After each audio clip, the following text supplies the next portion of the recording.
Welcome to the AcuProsper podcast, where we get smart, real, honest, and empowered about creating a thriving acupuncture clinic. I'm Katie Altnew, your host. I'm an acupuncturist, herbalist, and ABORM certified fertility acupuncturist with a clinic in Denver, and I'm the founder of AcuProsper, which is my side passion project where I teach acupuncturists how to start, grow, and market their acupuncture clinics. And I'm the author of the book, Acupuncturists Mean Business. In season 2 of this podcast, it's all about passing the mic to others, specifically to a few of the many acupuncturists out there that I admire and feel inspired by. We are going to get a look inside their journeys, their practices, struggles, mindset, marketing, and more. We're getting real, and we are having some hard and honest conversations about everything from burnout to cultural appropriation. My goal is to show that there are many paths up the mountain, that there's not one singular definition of success or way to get there, and to break down the taboos about discussing business in our healing field and our livelihood. If you'd like to see the video version of this podcast, you can find it on the blog at acuprosper.com. And it is pretty cool to see these acupuncturists' faces light up as they talk about their practices and their passion. Thank you for being here and for making this a safe space to share and explore these journeys and ideas. I hope it shows us what's possible and helps us to feel connected and supported. Without further ado, let's dive in. Welcome to the podcast. Today, I have a guest I'm so excited about, Ivy Lee.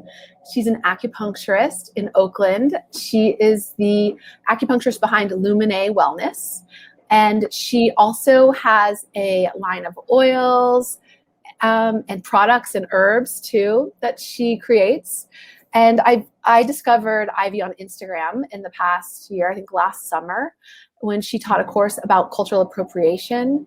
And I learned so much from her, and I love following her now ever since then, because what I especially love is not only getting glimpses of her beautiful treatment rooms where she has like sound healing and crystals, and it looks just absolutely beautiful. But Ivy also does these regular Q&A sessions on Instagram, and whenever people ask her questions, she so beautifully holds her boundaries and sort of is a great steward of our medicine, and always makes me want to kind of like put my hand on my chest and take a deep breath and step into my own like power and own my boundaries. And Ivy is such a great like model of that and inspiration. And so that's why I have come to respect her so much. And Ivy, I'm so excited to have you on the podcast. So thank you so much. Yeah. Yeah. Thank you for having me here. Yeah. And Ivy also just had a baby. You had a baby 3 months ago. Mm-hmm. Congratulations. That's so so exciting. And you're currently on maternity leave. So yes, until June. I'll be back in June. That's awesome. And you took 4 months? I took 4 months, and I'm returning to clinic just part-time. Nice. Yeah.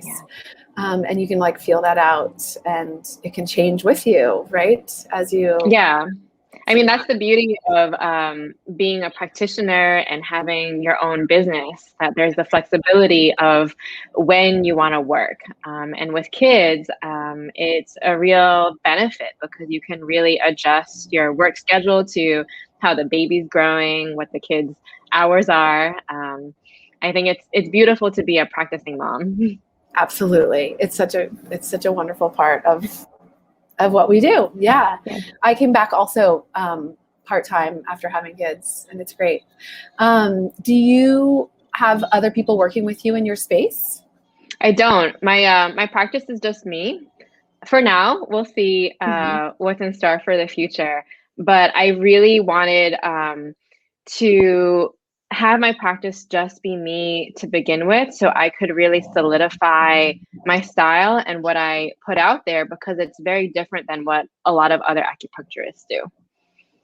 So can you tell me more about that, like your style and how you practice? And I guess I'll start from the beginning of how I got into Chinese medicine, because it was never in it was never in my idea or my goals to be an acupuncturist. It's sort of my path landed this way by happenstance. So I grew up with Chinese medicine because my family is from Taiwan, and it's so much a part of my family's culture and just daily practice. I have practitioners in my family. So I grew up with the medicine, not just acupuncture and herbs, but also dietary therapy and the philosophy and lifestyle practices, the broader practice of Chinese medicine. And it was always something that I was interested in. You know, whenever I would be with my grandmother or my uncle, I would ask questions like, what is this herb? Or why do you do this? Or I have this going on, you know, what should I do for it? But it was always a hobby that I had, you know, learning about Chinese medicine and all different other forms of healing modalities. My parents were immigrants, and for them, financial stability was top of mind. So when I went to school for college, I studied business, and that was my career path for a while. I worked in corporate, in investment banking in New York and in tech out here in San Francisco. So I had a corporate career and just had this, you know, hobby, taking workshops and classes, learning with master teachers, like in my free time.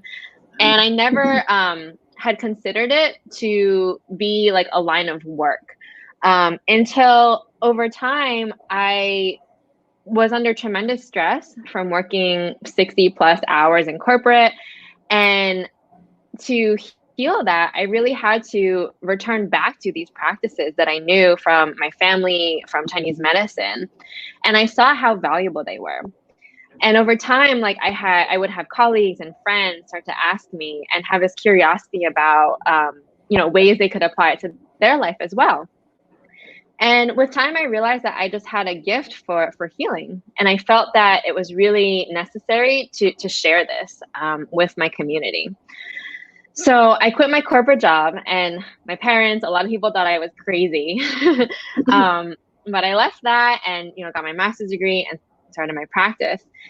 And when I did, there was a lot of pressure at the time to practice acupuncture in a way that was very Western medicine oriented in terms of talking about what we did with Western scientific terms, even having clinic spaces that looked very Western.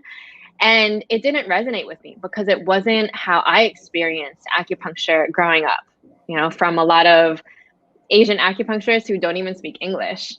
And I wanted to be able to create a practice that felt authentic to what I knew of the tradition.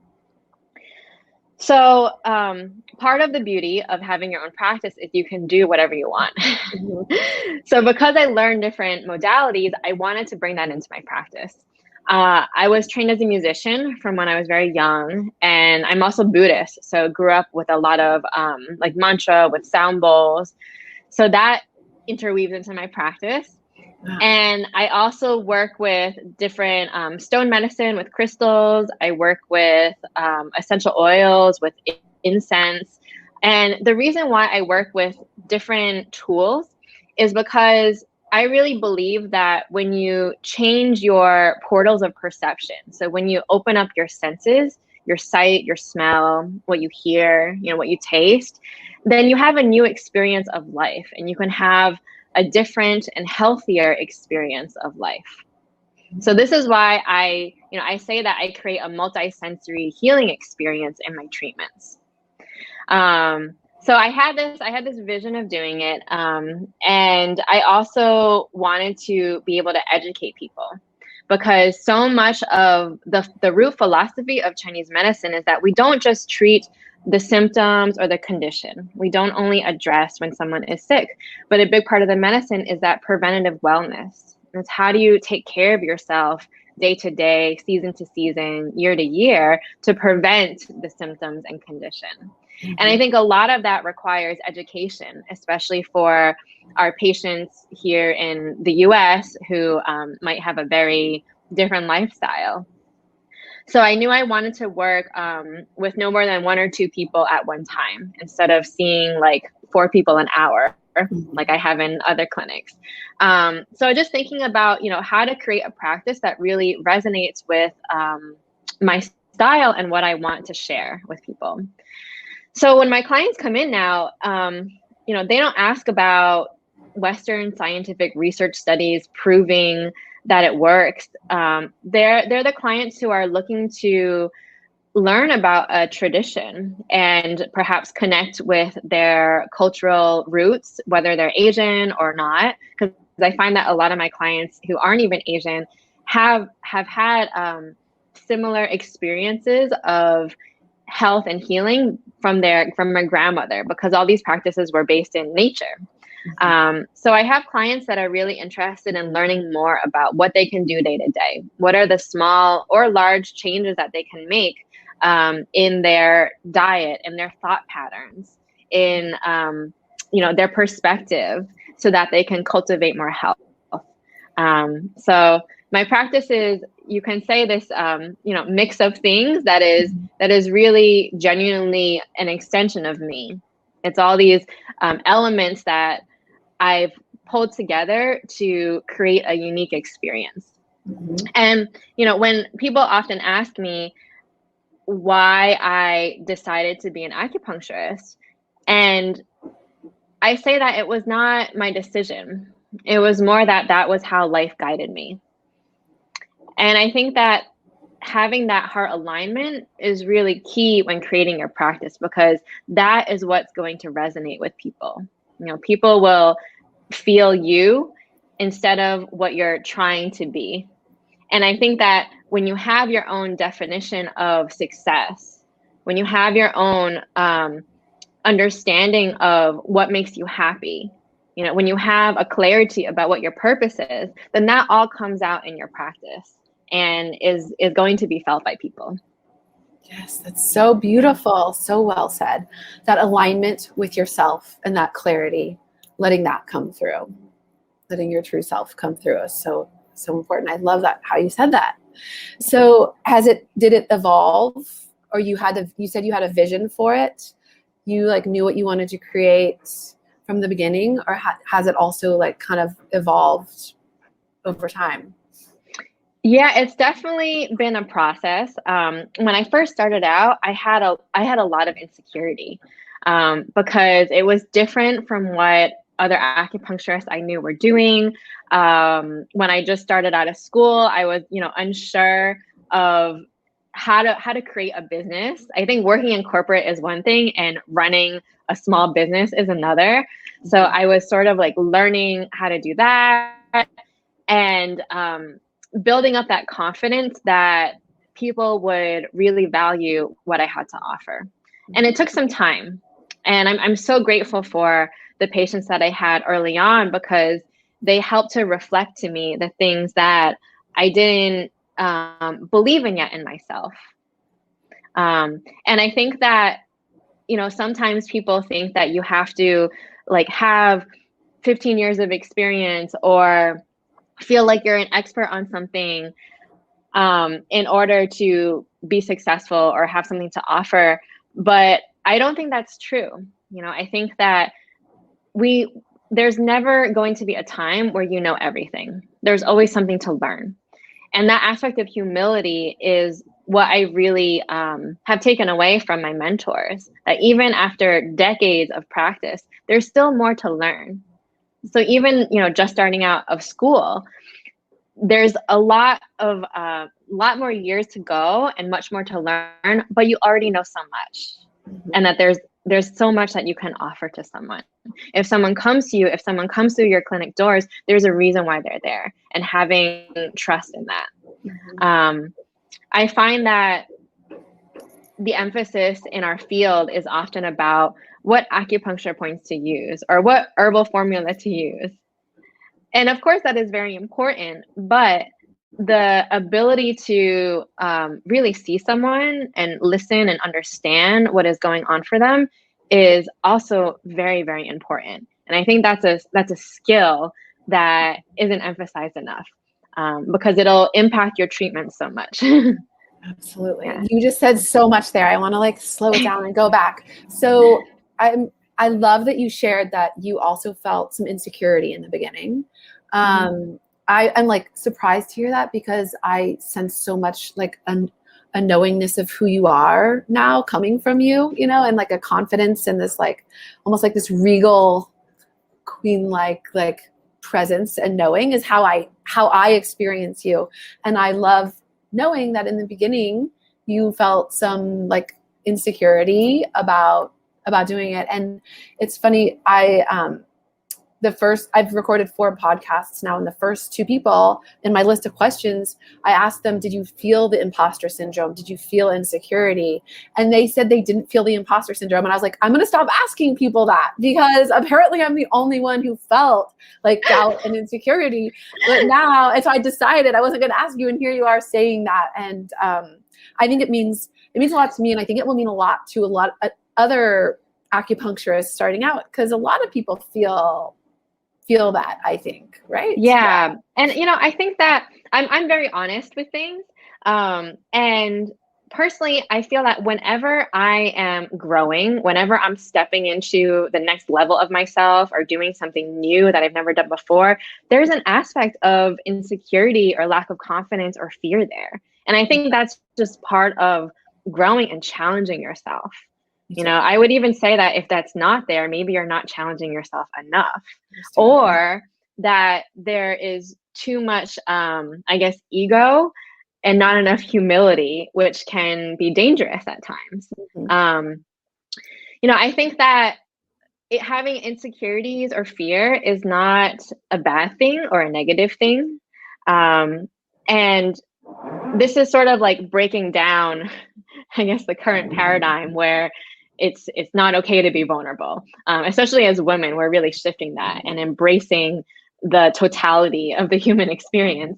But yeah, I think like even now, as I think about new offerings that I want to put out there, there's a level of like shakiness that I have about it because this is like a new thing for me. It's a new level of growth, and we continuously expand in that way through our lifetimes.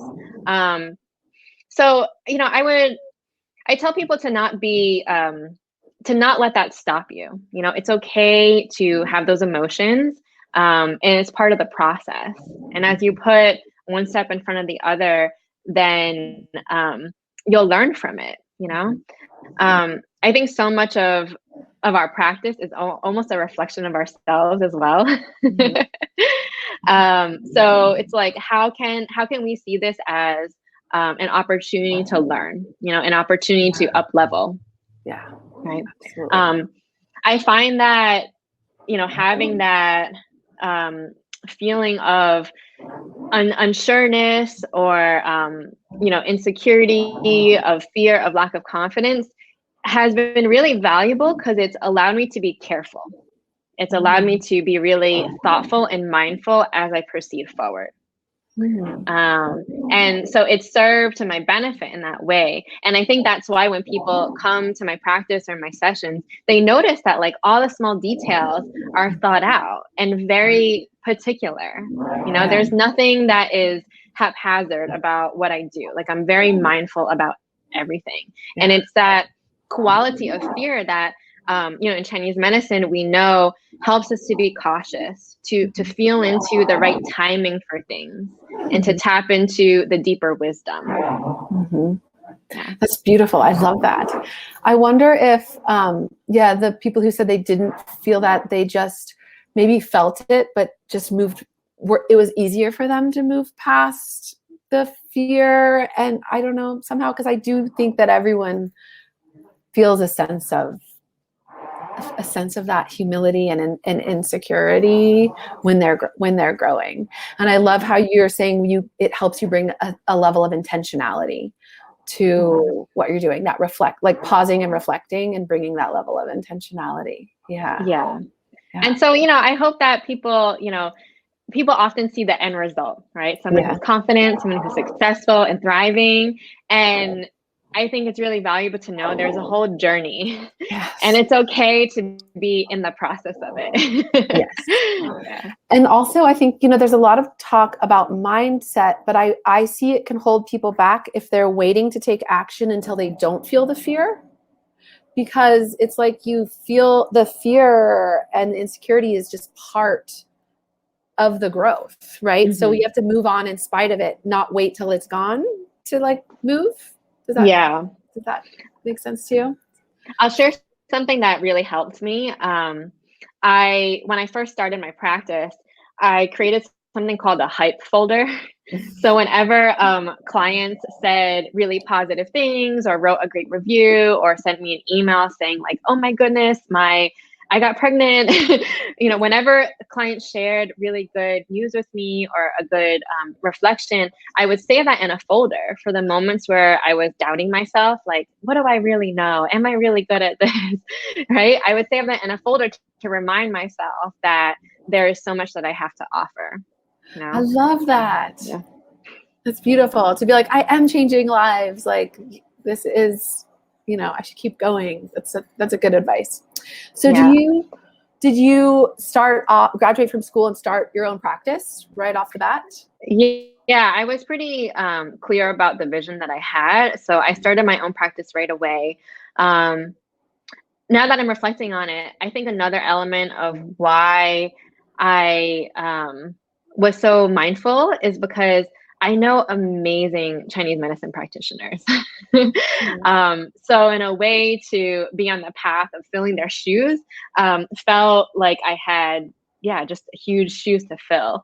But knowing that it was like this one step at a time and that I would do it in my own way was something that helped me a lot. I love that. Yeah. And I kind of want to circle back to that in a little bit, and we will in a little bit, because I think that's a really important thought.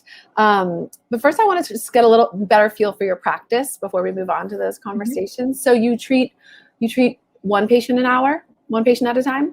Right now, I work with one patient at a time. Sometimes I work with two. Because I work with acupuncture and sound healing, energy work, I do coaching through my sessions. It helps me to have more time. Yeah, absolutely. In times when I worked in clinics where I treated 4 patients an hour, it felt really rushed for me and really frazzled. And for me, it wasn't the pace that I wanted to work at. I wanted to really have the opportunity to take my time and hold space for someone. So yeah, that's how I work. And I think because of that, there's a certain, trust that's built up between the clients that I have, where they often share a lot with me. And because my focus is women's health, I find that a lot of the physical issues are intertwined with emotional things. And it allows that opportunity for that to be revealed and work through. Yeah, so beautiful and so intertwined with women's health and all health conditions too. Yeah. I mean, we know that in Chinese medicine, the physical, emotional, mental, spiritual are interconnected. And that was really emphasized when I was growing up, in the Chinese medicine that I was brought up in. But I found that in the West, there's so much emphasis only on the physical or on the emotional, not really on how all of these layers are an interplay together. So in my work, I really take a perspective on looking at all of those layers. How is everything related together? If someone's having digestive issues, what are the emotional, spiritual components of that, right? Or if someone is having infertility or fertility challenges, it's not just a physical thing of their hormone levels, but what else does that play? So I really try to take an interconnected perspective when I treat people, and to get to those other layers, it requires, more presence.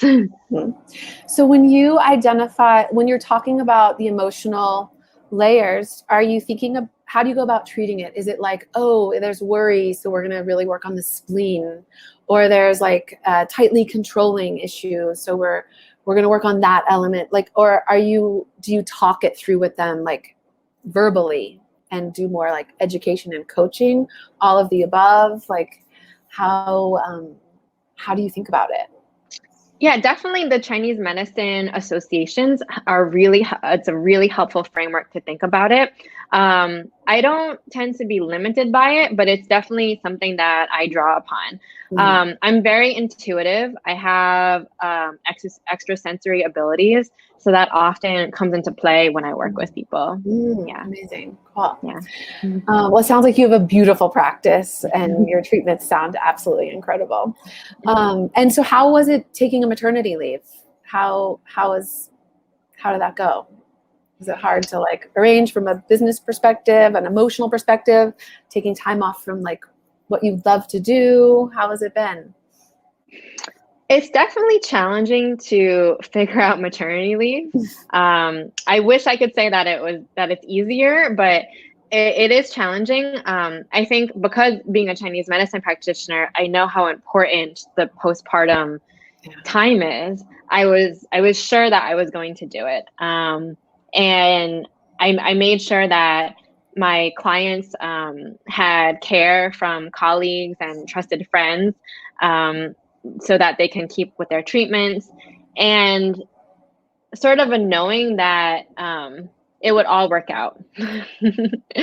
I think that this time away from my practice has been really beneficial because it's allowed me to miss it and to really know how much I love being a practitioner and seeing my clients, a lot who have become friends, and also to kind of have a fresh perspective and returning and, having ideas for different things that I want to offer, going forward. That's beautiful. I love that. I love that too. Yeah. So I guess let's move into some talking about cultural appropriation. I have some questions I want to ask you, but I think what we should do is make sure our listeners are all like aware of, I guess, that definition and what that is and what the issue is, and then we can dive deeper into it, hopefully. Yeah. So cultural appropriation is sort of a newer phenomenon, because over the last 15 years, the wellness industry has really exploded. And a lot of the wellness practices, healing practices come from cultures of people of color. And this is a really beautiful thing. I think our exposure to different healing practices allows us to expand our perspective, to experience new things. But the problem comes when the practices are distorted and diluted and detached from the people that these practices belong to. And unfortunately, because of the proliferation of the wellness industry, it's really become a problem. And cultural appropriation ends up being harmful to the people and cultures that these practices come from, because it's spreading misinformation and having the profits not go to the people. So in terms of Asian healing practices, we see this happening a lot. Gua Sha being a very prominent example of. And I feel that Chinese medicine practitioners really have a place in this dialogue. There's been pressure to, as I already mentioned, for Chinese medicine practitioners to almost be like westernized or whitewashed to gain credibility, to gain acceptance by the mainstream public, by Western medicine professionals. And it can be valuable at times, but I think the intentionality is really important. Is it being done to discredit the traditional way of speaking about our medicine? And I think that many times that is the case. Yeah, that's something I really wanted to talk about. I want to back up first and talk a little bit about cultural appropriation because I have some questions about it. So I feel like it's easy to see the problem with cultural appropriation in terms of like influencers doing Gua Sha tutorials. I learned the actual correct way to say it from you in your class. And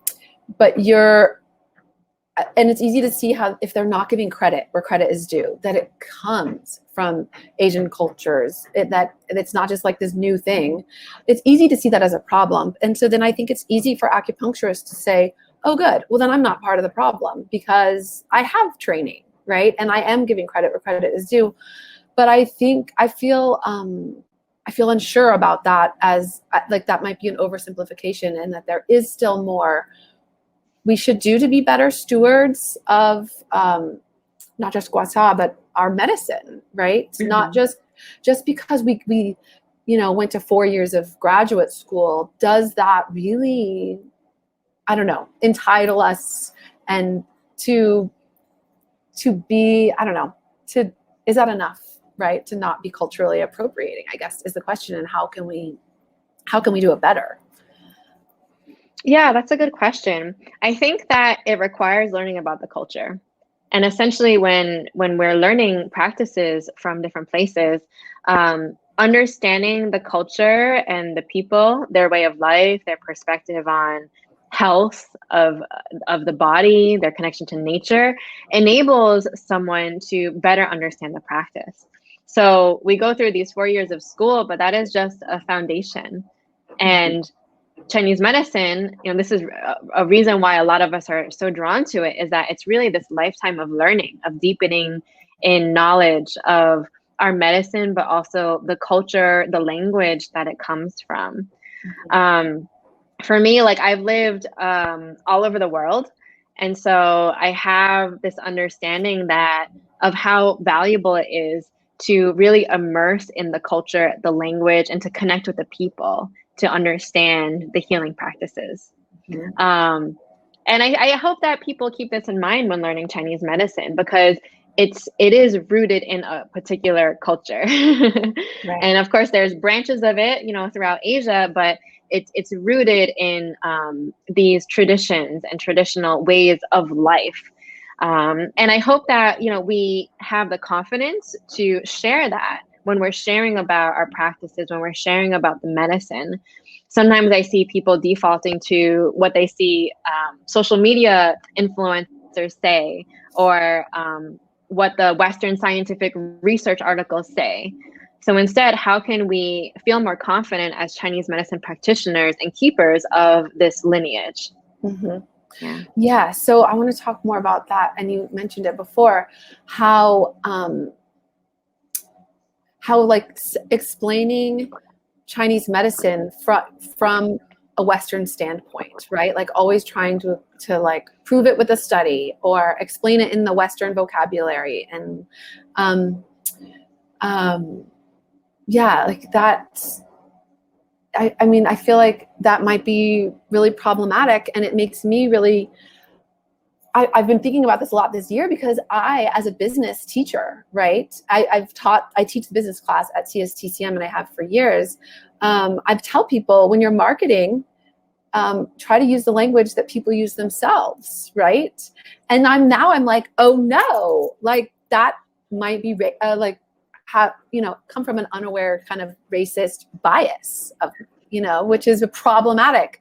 So I really appreciate exploring that. And you said something earlier, like maybe it's about the intention that you're like, why you're falling back on a Western medicine study.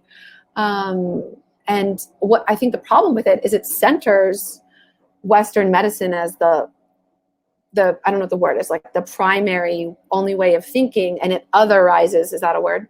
It makes the an Eastern way of thinking the like alternative, right? And I can see now that is, that's a problem, and that like it's kind of saying that it's not as advanced or modern, or which, I mean, there's people practicing it in modern times in hospitals, right? Like all over China. So I can see how that's problematic. But it's worth exploring, though, because from a marketing standpoint, it seems like it's a good idea to meet people where they are, and so that they recognize themselves and their problems in what you're offering, right? So I've been thinking about this a lot this year.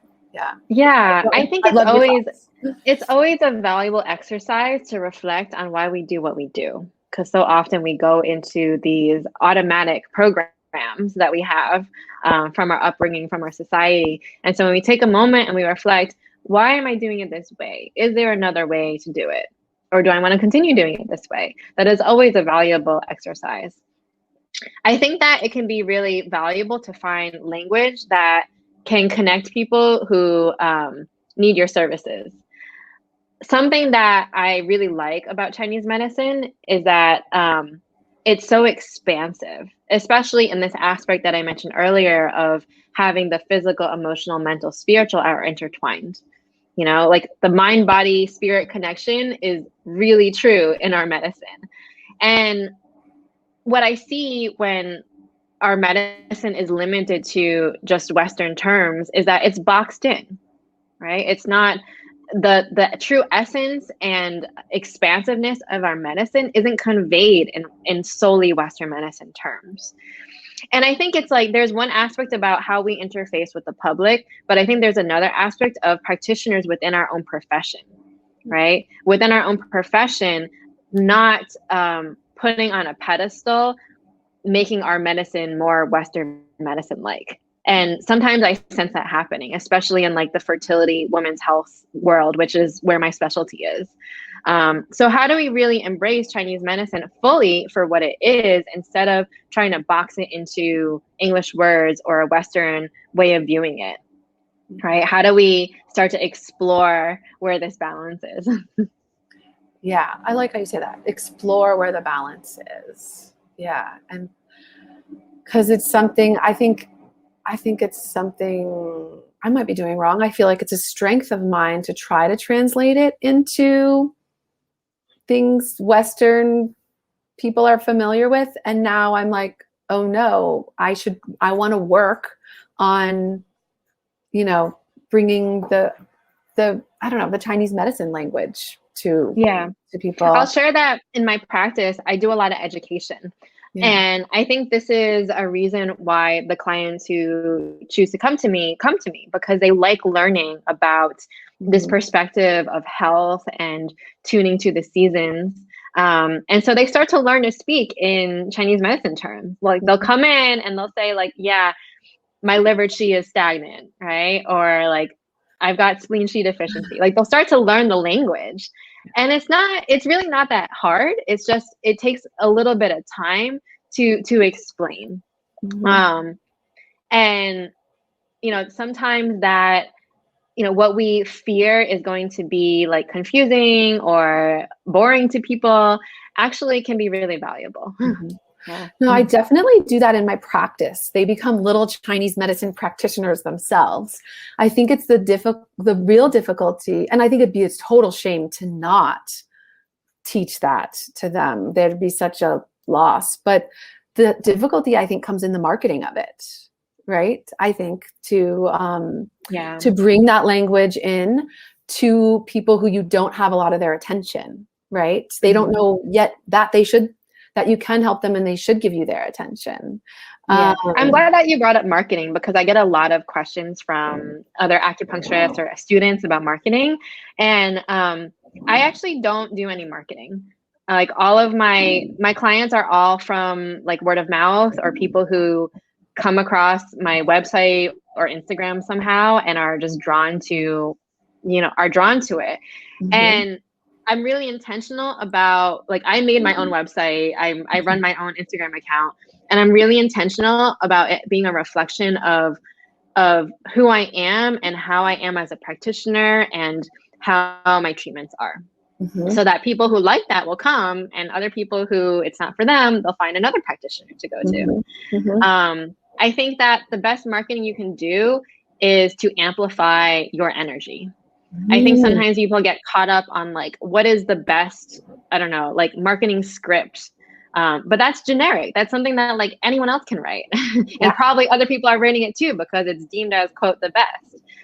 But for me, what has worked is staying in my authenticity and really putting out there what is true for me. And that I find people resonate with. So, I really invite people to think of marketing as not just like, how I can get clients, but think of marketing as like, how can I amplify the message of what I'm offering? I love that. I love how you said it's about amplifying you. And I can see how that is the answer to my question, because if we're talking about like marketing as if it was like this like ad that you had like 5 seconds to get someone's attention, yeah, then it would be hard. But these days, you're right. Good marketing is actually about like inviting someone into your world, and you can, like with social media, you can really educate. It's about education, and you can make their world better and educate them about Chinese medicine and bring them into that, and not have just like a 10-second sound bites that you like need to get their attention with. Yeah. Mm-hmm. So that makes a lot of sense, that really is the answer to this, I think, right? You just, you live it and amplify it. And as you said before, a lot of what you do is we're teachers. We're teachers just as much as like, healers, I guess, or acupuncturists, needlers. And so you bring that into your like, I guess it's marketing, but how you're like amplifying your message, you're teaching. Yeah. And every acupuncturist is going to bring in slightly different based on who you are, what your life experiences are, what your other skill sets are. And I think it's about like how to do that inner work of understanding, of getting clarity and alignment, and interweaving that into your practice.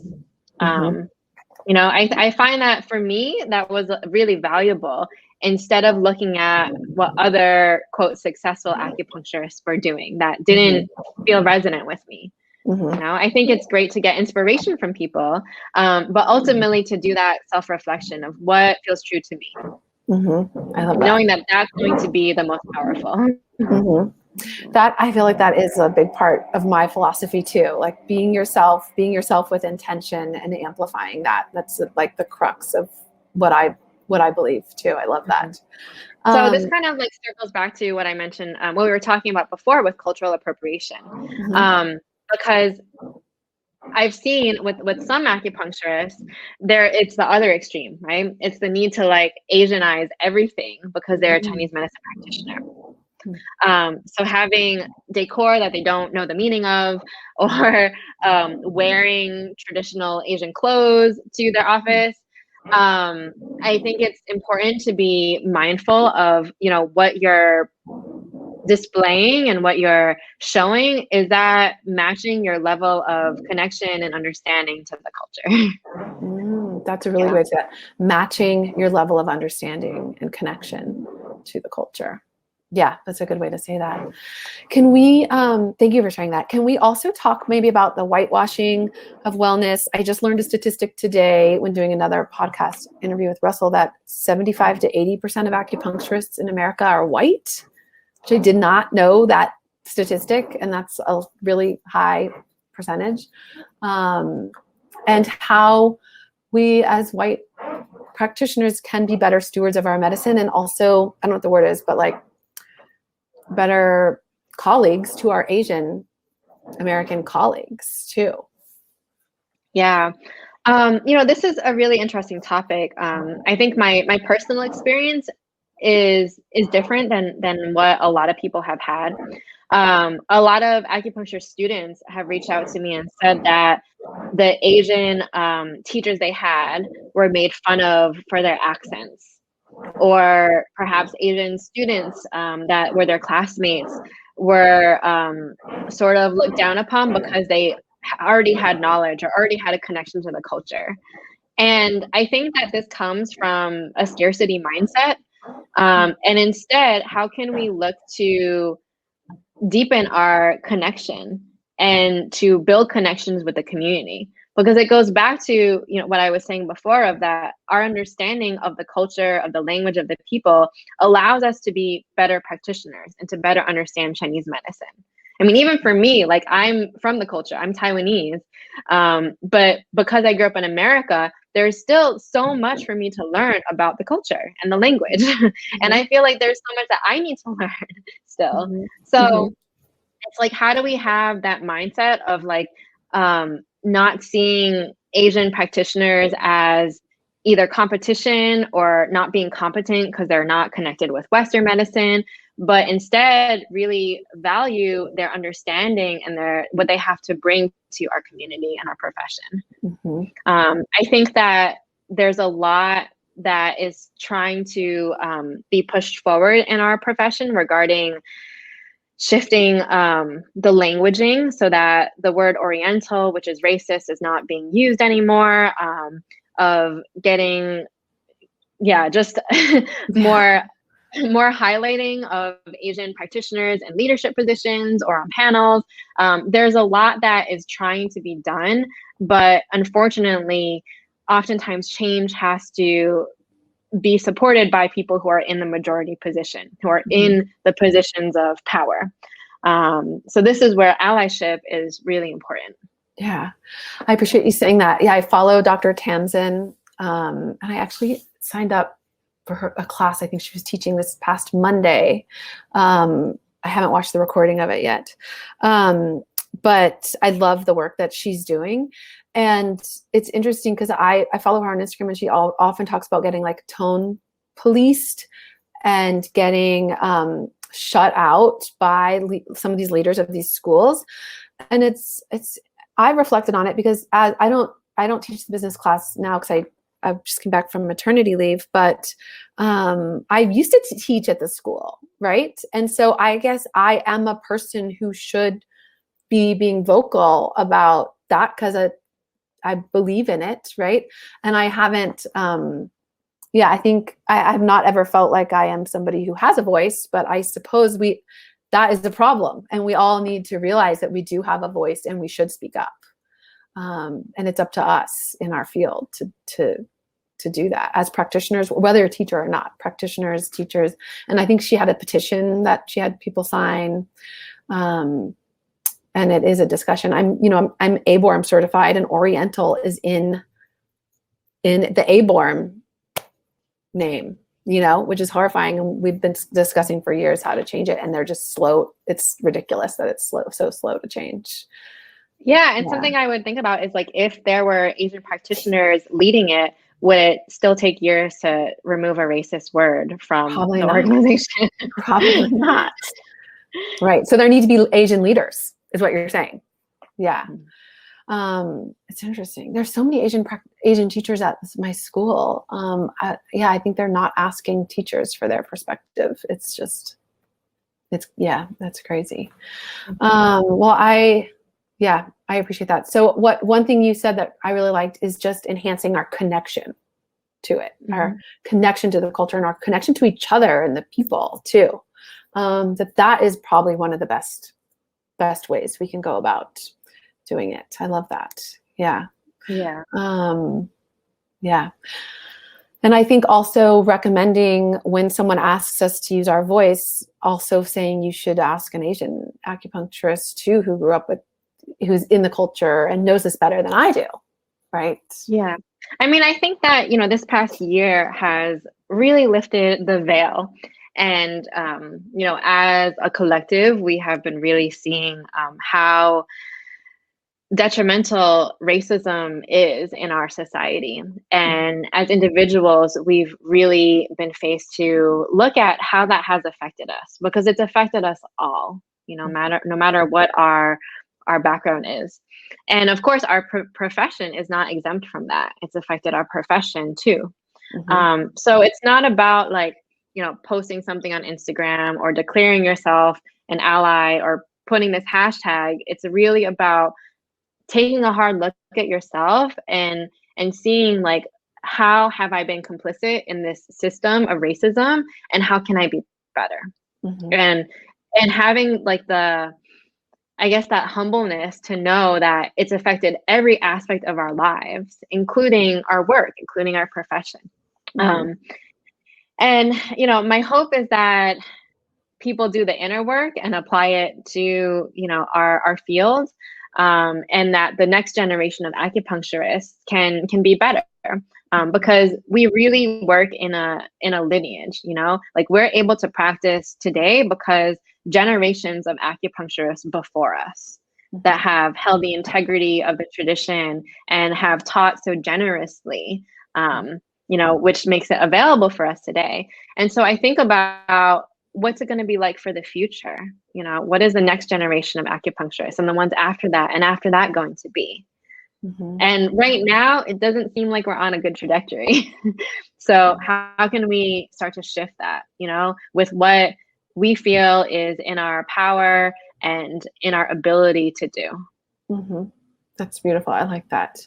Yeah, it's funny. I hadn't really given much thought to like the future generations, and that we are actually, I could be part of a like greater lineage somehow, path like shaping. I've always felt outside of any lineage, as not an Asian practitioner myself, but yeah, and I think that's one of like the most valuable things that I've taken away from my upbringing, because I was so immersed in this connection to others, to my ancestors, to future generations, to the teachers before me, to the teacher within, knowing that you are part of a web of things. It's not just about me and my practice and making money, but it's about like how I'm a part of all these other things, right? And I think this is really common in a lot of traditional practices throughout the world. But in the West and modern society, we're very much removed from that way of thinking. So how do we start to learn it? Our connection, not just with like, the teachers before, the practitioners to come, but our connection with everything, our connection to nature, our connection to the cosmos. How do we start to develop more this perspective of interconnection? I love that. Yes. That's so beautiful and important for so many things. Yeah. Well, thank you so much for sharing your perspective on that. It's like, I really appreciate it. And I hope it just makes everyone like think a little bit and reflect on it and our role and how we can do better and be better stewards of our medicine, and and how we are all connected. Yeah. And impacting each other. Well, thank you so much. Is there anything else you want to share? Anything maybe you like wish you had known when you were starting, or you wish people knew? I think that as a practitioner, or for myself, I'll speak for myself, I find it so valuable to get treatments. I treat a lot of acupuncturists in my practice in Oakland, and also virtually in virtual sessions. I'm always getting treatments from acupuncture from my colleagues or like other modalities. I think it's so important as a healer to get healing care for yourself as well, because the healing that you do for yourself is really going to come out in the way that you practice and hold space for other people's healing. So I really encourage that for people. Absolutely. That's such good advice. Can I ask you a few like quick fire fun questions? Sure. Thanks. What element do you think you are? Fire. Fire. Yeah. Wow. Interesting. I can actually see that now. I wouldn't have thought that at first. What do you eat for breakfast? It's been changing. I used to have a very big breakfast of like a huge omelet with toast, but baby's been really sensitive to eggs and wheat.